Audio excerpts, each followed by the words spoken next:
Kinaumagahan nagising si Angel na masakit ang katawan, lalo na sa parte sa pagitan ng kanyang hita. Babangon na sana siya nang may maramdaman siyang mabigat sa kanyang bewang. Ganun na lamang ang pagkabigla niya nang makita niyang binata sa kanyang tabi. Mabilis siyang bumangon at pilit na inalala ang nangyari nung gabi. Oh my God, what happened last night was a big mistake, sabi niya sa sarili. Nagising na rin ang binata nang maramdaman na wala na siyang katabi. Nagmulat siya ng mata at nakita niya itong nakatayo, ngunit wala pa rin saplot na suot. Nakita naman ng dalaga na gising na ang binata at mariing nakatitig sa kanya na makikita sa mata ang pagnanasa. Doon lamang niya napagtantong wala pa siyang suot na damit. Agad niyang hinablot ang kumot at akmang ibabalot niya sa katawan niya nang makitang wala ring saplot ang binata. Ano ba? Magdamit ka nga! Nahihiyang utos ng dalaga. Ngayon ka pa mahihiya, samantalang nahawakan at natikman ko na yan kagabi. Pilyong sabi naman ng binata. Pulang-pula naman ang mukha ng dalaga sa labis na hiya. Lalo ka palang gumaganda, babe, pag nagbablush ka. Ngising tudyo ng binata na akmang lalapit sa dalaga. Huwag kang lalapit! Bawal niya sa binata dahil baka hindi na naman niya mapigil maibigay niya ulit ang bataan. Okay, pero wala bang kiss? Ngiti sabay kindat sa dalaga. Mabilis namang tumakbo ang dalaga para pumunta sa banyo. Natapos na siyang maligo nang maalala niyang hindi pala niya nakuha ang kanyang damit. Hindi naman siya makalabas pagkat nahihiya siya sa binata na alam niyang naghihintay sa kanya sa labas. Grim, ano ba nangyari sa akin kagabi? Bakit ko ba nagawa yun? Ano na lang ang sasabihin nila Beth sa akin? Na pumatol ako sa isang mahirap lang? Sana hindi nila malaman tong kagagahan ko. Bulong ni Angel sa sarili. Hindi nagtagal kinakatok na siya ni Fred. Angel, hindi ka pa ba tapos? Nababanyo na ako. Puputok na to, hindi ka pa ba lalabas? Tanong ng binata. Pakiabot naman ang damit ko. Sabi naman ni Angel sabay silip sa maliit na siwang ng pinto. Kaya pala, hindi mo pa pala dala ang damit mo. Gusto mo akong magbihis sa'yo? O kaya sabayan mo ulit ako sa pagligo? Nanunod yung sabi ng binata. Pwede ba? Iabot mo na lang ang damit ko. Dami mo pang sinasabi. Naiirit ang sabi niya dahil hindi niya matanggap na nagpakababa siya ng ganon. Ito naman pikon agad. Ito na po kamahalan. Sabay abot ng binata sa maliit na siwang ng pinto. Ay, ngayon pa nahiya. Samantalang nakita ko na naman ang babae talaga. Kahirap ispilingin. Turan ni Fred sa sarili. Matapos magbihis ng dalaga, hinintay niyang matapos si Fred na maligo upang makapag-usap sila. Nang matapos si Fred, naupo siya sa tabi ng dalaga. Handa akong panagutan kung ano man na nangyari sa atin last night. Pag-o-open ng binata. Hindi mo kailangan panagutan kung ano man ang nangyari kagabi. Parehas nating ginusto yon. Ang sakin lang, sana wala nang makaalam at kalimutan mo na lang lahat ng nangyari. Ang sabi ng dalaga. Di naman makapaniwala si Fred sa naririnig buhat sa dalaga. Ganun na lang ba sa'yo yun kadali na kalimutan? Galit ng tanong ni Fred. Look, ayoko masira ang pagkakaibigan natin. Katwira naman ng dalaga. Yun lamang ba ang dahilan? Tanong ulit ni Fred. Okay, aaminin ko sa'yo. Ano naman ang ipapakain mo sa akin pag nagpakasal tayo? Mabibigay mo ba lahat ng gusto samantalang hamak ka lang na tindero? Pag-amin ng dalaga sa binata. Wala ka bang kahit katiting na nararamdaman para sa akin? Nakayukong tanong ng binata. Hindi issue dito ang nararamdaman ko, kundi baka hindi ka matanggap ng papa at ano na lang sasabihin ng mga tao. Yun lamang ba ang dahilan? Tanong ulit ni Fred. Wala ka rin palang ipinagkaiba sa ibang babae.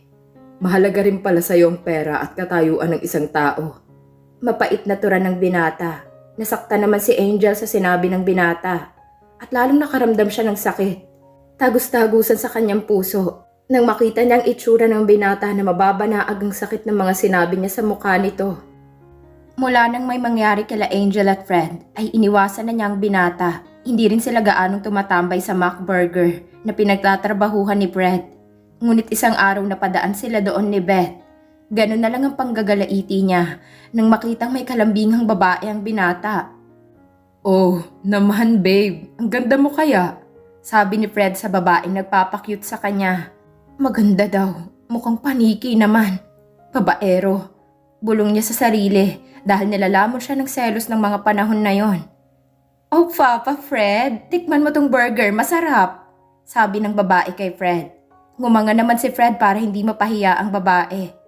"Mabulunan ka sana, babaero," turan ni Angel. Bigla namang nabulunan si Fred. "Puti nga sa'yo, babaero ka kasi," natutuwang sabi niya. Lingid sa kaalaman ni Angel, pinagsiselos lang siya ng binata. Dahil malayo palang tanaw na siya ng binata, kaya sinasakyan niya ang paglalambing ng babaeng may gusto sa kanya. Sa inis ni Angel, nilampasan lang niya ang mga ito. Ngunit bago yon, tinapunan muna niya ng masamang tingin si Fred. Sabay sabing, "Papatol ka lang sa mukhang paniki pa. Bagay kayong dalawa." At tuluyan ng umalis ang dalaga. Naguguluhan naman si Vet sa ginawi ng dalaga. Umiiyak naman si Angel sa kwarto niya dahil nagsiselo siya sa nakita na may ibang nilalambing ang binata. "Di ba yan ang gusto mo? Bakit ngayon nasasaktan ka? Bakit ngayon umiiyak ka?" Kausap ni Angel sa sarili. "Okay, lulunukin ko na ang pride ko. Kakausapin ko na siya bukas, promise." Pangako niya sa sarili. "Epektibo kaya yung ginawa ko kanina?" Tanong niya sa sarili. Nararamdaman kong mahal niya ako, kaya hindi ako susuko.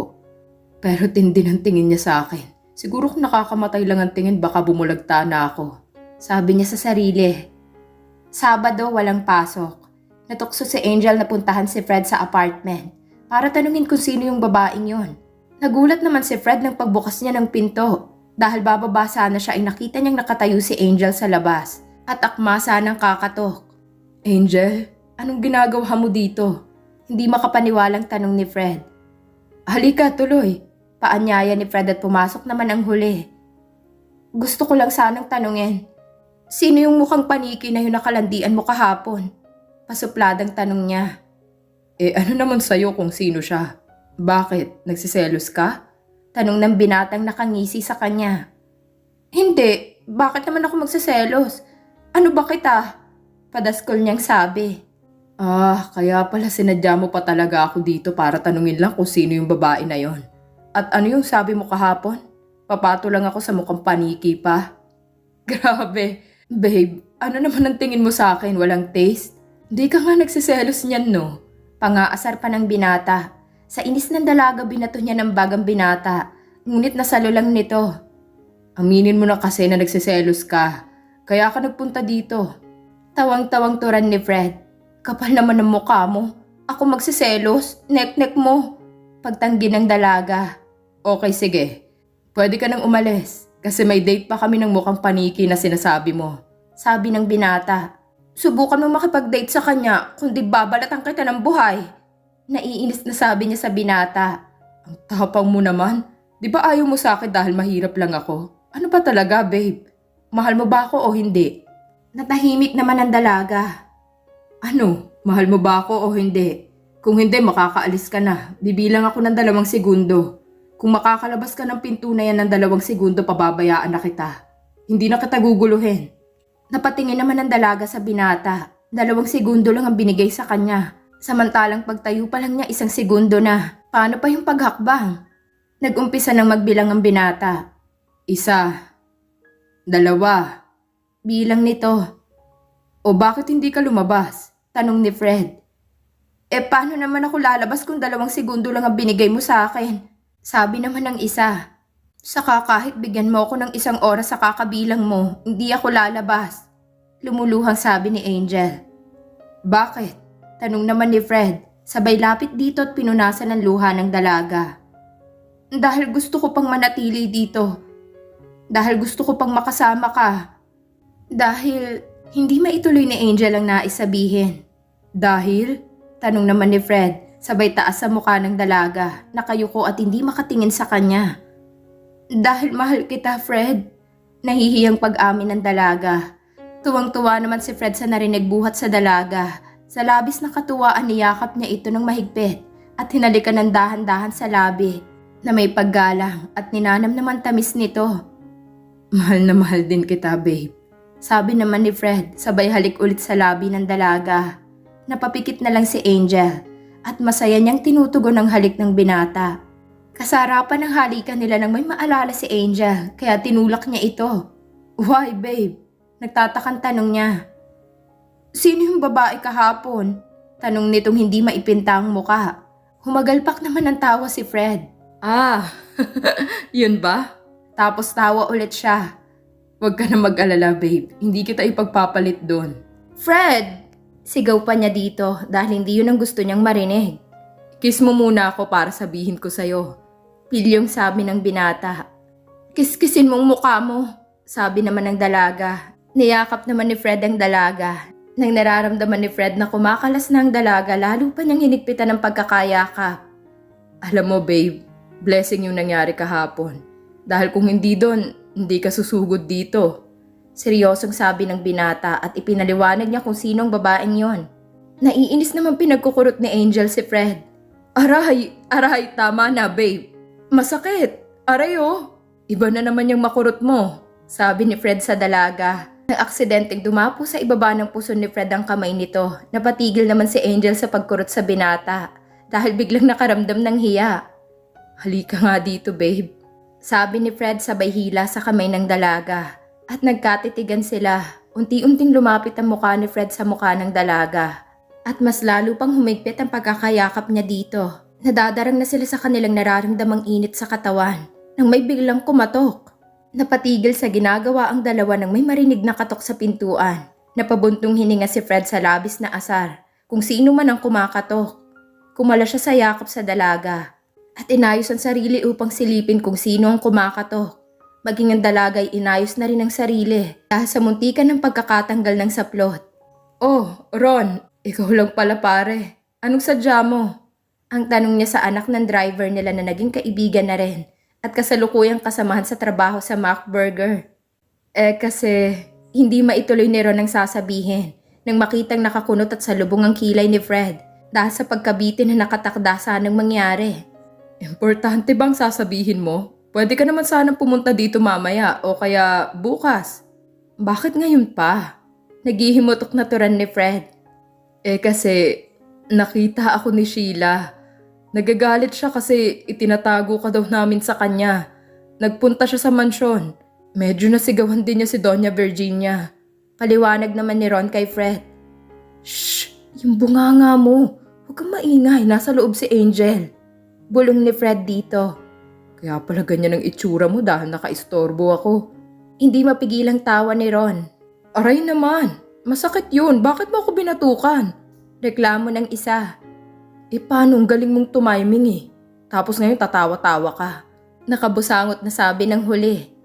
Sorry na tol. Sige, aalis na ako.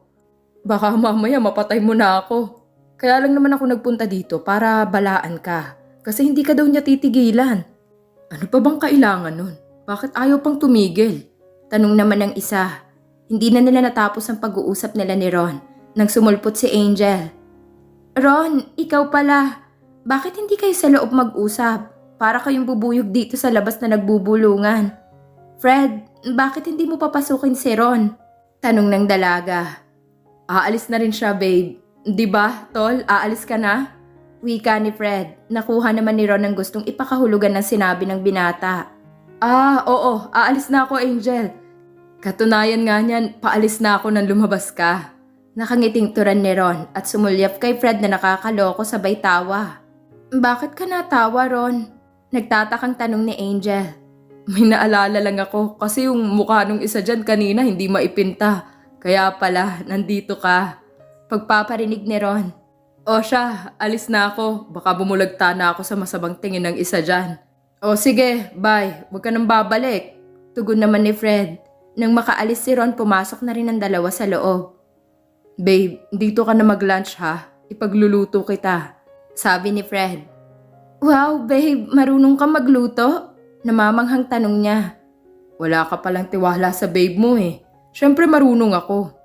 Bakit? Babae lang bang marunong magluto? Pagmamayabang nasabi niya kay Angel. Nahiya naman si Angel sa binata dahil hindi siya marunong magluto. Ang swerte ko naman sa'yo, babe, sabi ni Angel. Anong luto naman ang alam mong iluto? Dugtong na tanong ng babae. Pabuelong umpisa ni Fred. Una sa lahat, marunong ako magluto ng rice. Next, boiled egg, fried hotdog. Pagbibida ng binata, napabunghalit naman ng tawa si Angel. Kung makapagmalaki ka ng magluto, wagas. Ano naman ang iluluto mo for us? Tanong ni Angel. Egg and hotdog. Kaya halika na sa kitchen.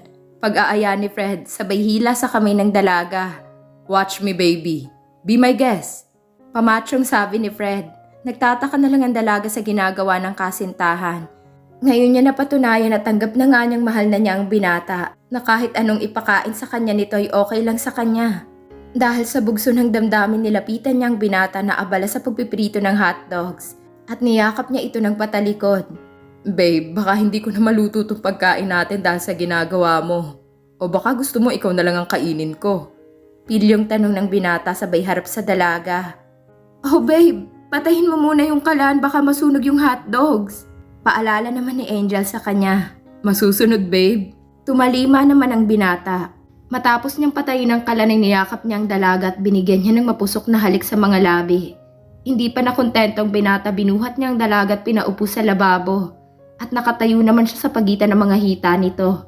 At hinalikan niya ulit ito. Napapikit na lang ang dalaga dahil sa sarap ng sensasyong nararamdaman sa ginagawa ng binata sa kanya. Bumaba ang halik ng binata sa leeg ng dalaga. Itinaas ni Fred ang blouse ng dalaga at pinagsawa niya ang mga mata sa magandang tanawing nakikita. At nang magsawang titigan, hinalik-halikan niya ang balat nito, habang ang isang kamay niya'y humahaplos naman sa iba pang parte ng katawan ng dalaga. Aktong ibababa niya ang pantalon ng dalaga nang tumunog ang kanyang phone na nakalagay sa bulsa niya. Gosh, not this time. Bulong ni Fred sa sarili at pilit na ini-ignore ang kanyang sipi. Ngunit makulit ang caller, kaya ang dalaga nang humiwalay sa binata. Babe, sagutin mo muna ang phone, baka importante. Utos ng dalaga. Dinukot naman ni Fred ang sipi niya sa kanyang bulsa. At nakitang tumatawag ang kanyang ina. Napabuntong hininga siya ng malalim.